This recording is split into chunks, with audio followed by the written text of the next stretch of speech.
کہ جس کا تذکرہ میرے نبی پاک فرما رہے ہیں وہ کتنا بڑا آدمی ہو۔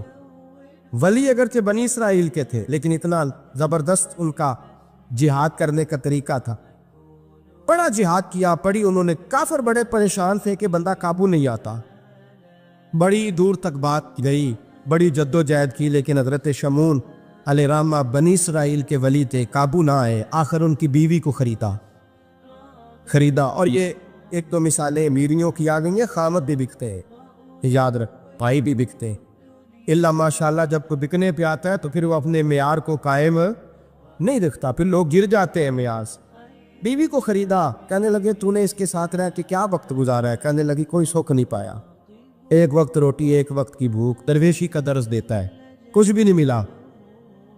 حضرت شمعون علیہ الرحمہ کی بیوی جب خریدی گئی، کہنے لگے جب یہ چونکہ یہ کم سوتے ہیں اور جتنی دیر سوتے ہیں گہری نیند سوتے ہیں، جب گہری نیند سو جائے تو رسیوں کے ساتھ جکڑ دینا۔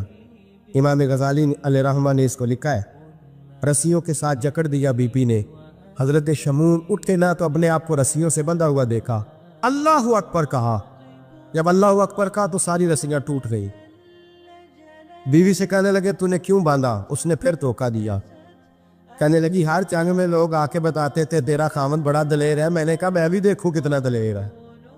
سارے آئے، ایک نیا رنگ، ایک نیا روح، ایک نیا طریقہ، تو میں نے تو آزمایا ہے، اور یہ تو چھوٹی چھوٹی رسیاں تھی۔ آپ فرمانے لگے چلو ٹھیک ہے، اگر تو نے آزمایا ہے تو پھر دیکھ بھی لیا ہے۔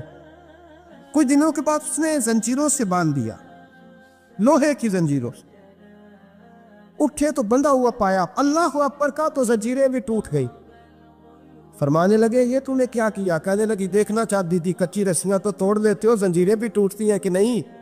ہاں بھائی ٹھیک، آ کے لوگ بتاتے ہیں تو واقعی دلیر ہے، ہر جنگ میں کامیاب ہوتا ہے۔ اب قریب بیٹھنے لگی، کھانا اپنے ہاتھوں سے کھلانے لگی، فریب کرنے لگی، دھوکہ دینے لگی۔ کہنے لگی بتاؤ تو صحیح طاقت کا راز کیا ہے؟ مومن نرم دل ہوتا ہے، ایک دفعہ کوئی مسکرا کے پاس آتا ہے تو سمجھتا ہے کہ شاید یہ میرا خیر خواہ ہے، اس لیے مومن دھوکے کھاتے ہیں، دھوکے دیتے نہیں۔ جب اس نے محبت کے لب و لہجے میں بات کی تو جناب شمعون کہنے لگے اور تو میں کسی چیز سے قابو نہیں آ سکتا، بال ان کے لمبے لمبے تھے، بیٹھتے تھے تو نیچے بال آتے تھے، ہماری شریعت میں جائز نہیں۔ نبی پاک صلی اللہ علیہ وسلم نے زلف کانوں تک کی اجازت دی ہے، کندھوں تک کی اجازت ہے، کندھوں سے نیچے بال آئے تو حرام لکھا ہے اعلیٰ حضرت، کندھوں سے نیچے جائز نہیں۔ ان کے بال بڑے لمبے تھے، بیٹھتے تھے تو نیچے دب جاتے۔ حضرت شمعون کہنے لگے مجھے دنیا کی تو کوئی طاقت نہیں باندھ سکتی، ہاں میرے بالوں سے مجھے باندھ دیا جائے تو پھر نہیں میں اٹھ سکتا۔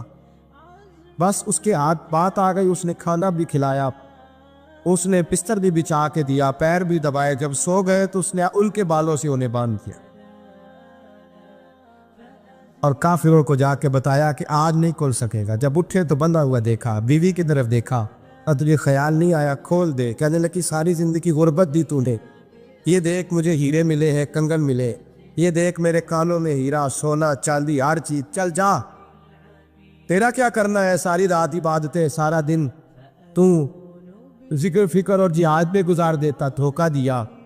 ان کافروں نے آ کے ستون کے ساتھ چارپائی اٹھائی اور ستون کے ساتھ کھڑی کی، پھر رسیوں اور زنجیروں سے باندھا۔ اللہ کے ولی کا سب سے پہلے ناک کاٹا، پھر تلوار کے ساتھ کان کاٹے، پھر آنکھیں نکالی۔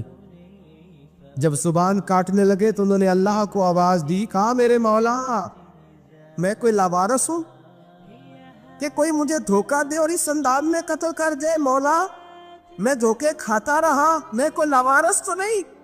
جب یہ دعا فرمائی تو پھر بجلی چمکی، پھر اللہ کا قہر برسا۔ امام غزالی فرماتے ہیں وہ کافر جو آئے تھے وہ جلے، اس طرح جلے کہ ان کی ہوا بھی اڑ گئی۔ آپ کو بی بی دوڑی آئی اور پیروں میں بیٹھی، کہنے لگی بخش دو۔ آپ فرمانے لگے ساری زندگی میں تیرے دھوکے کھاتا رہا، اب اللہ کی لاٹھی چلنے لگی ہے، اس کی آواز نہیں ہوتی، ابدو خدا کے حوالے ہے، پیروں سے آگ چلی۔ کہنے لگے وہ دیکھنا سونے سے کہ تجھے بچائے، وہ جو تیرے ہاتھوں میں ہیرے کے کنگن ہیں انہیں کہ تیری حفاظت کرے، اب وہ جو تیرے کانوں کے اندر سونے چاندی کی بالیاں اور کانٹے ہیں اور جھومر ہیں ان کو کہ تجھے نجات دلائیں۔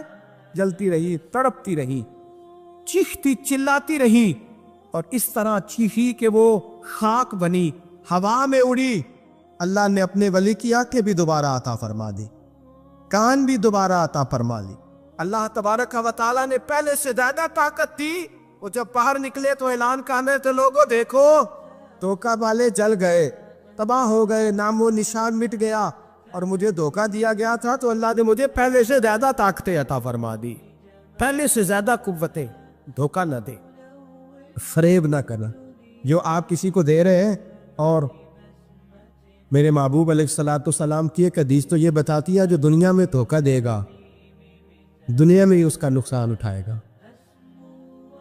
ایک ہوتا ہے محتاج، ایک ہوتا ہے فقیر، اس میں فرق ہے۔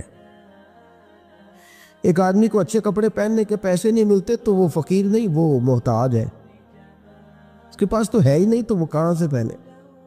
لیکن ایک آدمی کے پاس لاکھوں کروڑوں روپیہ پڑا ہے لیکن وہ بھی سادہ سا لباس پہننا پسند کرتا ہے، تو یہ فقیر ہے، یہ درویش ہے۔ کنجوس اور درویش میں بھی فرق ہوتا۔ ایک آدمی اس کا پیسے لگانے کو دل ہی نہیں چاہتا، خرچ ہی نہیں کرنا چاہتا، وہ بخیل ہے، کنجوس ہے۔ لیکن ایک شخص وہ ہے جس کے پاس سرمایہ ہے، مال ہے، لیکن وہ اپنی ذات کو بڑھانا پسند نہیں کرتا، وہ درویش ہے، وہ فقیر ہے۔ حضرت سیدنا عبد الرحمن ابن عوف رضی اللہ تعالیٰ عنہ کے پاس اتنے پیسے تھے کہ نبی پاک صلی اللہ علیہ وسلم نے فرمایا تو پکا جنتی ہے، پر سب سے آخر میں جنت میں جائے گا۔ حضور میری غلطی، فرمایا جتنے پیسے ہیں اتنا حساب بھی تو دینا ہے۔ جس کے پاس صرف ہینڈ کیری بیگ ہوتا ہے نا، وہ فٹافٹ باہر آ جاتا ہے، اور جس کے جتنے زیادہ بیگ ہوتے ہیں اس کو اتنی دیر چین پہ کھڑے رہ کے انتظار کرنا پڑتا ہے۔ تو فرمایا کسٹم بھی تو نے ادا کرنا ہے نا بھائی، نکل کے آنا ہے اس جنگل سے، تو کیسے جائے گا؟ جتنا مال ہے اتنا حساب دینا ہے۔ تو حضرت عبد الرحمن ابن عوف بڑے مالدار تھے، 80 ہزار درہم تو آپ کے انتقال کے بعد آپ کی ازواج کے حصے میں آئے تھے، اتنے تگڑے مالدار تھے۔ اور دینے کا انداز یہ تھا کہ اپنی بیوی اور بچوں کو کھلی چھٹی تھی، کہتے تھے جو جس کا دل کا ہے کھاؤ، ایک دن میں 5 الگ الگ کھانے بھی تم پکانا چاہو تو تمہیں اجازت ہے۔ کنجوس نہیں تھے، بخیل نہیں تھے، لیکن خود جب کھانا کھاتے تھے تو دال کو پیس کر، شوربہ بنا کر، اس میں روٹیاں بھگو کے کھاتے تھے۔ تو لوگ پوچھتے کہ جناب ہمارے لیے سارا کچھ ہے، بخیل بھی آپ کوئی نہیں، مالدار بھی، یہ کیا کر رہے ہیں؟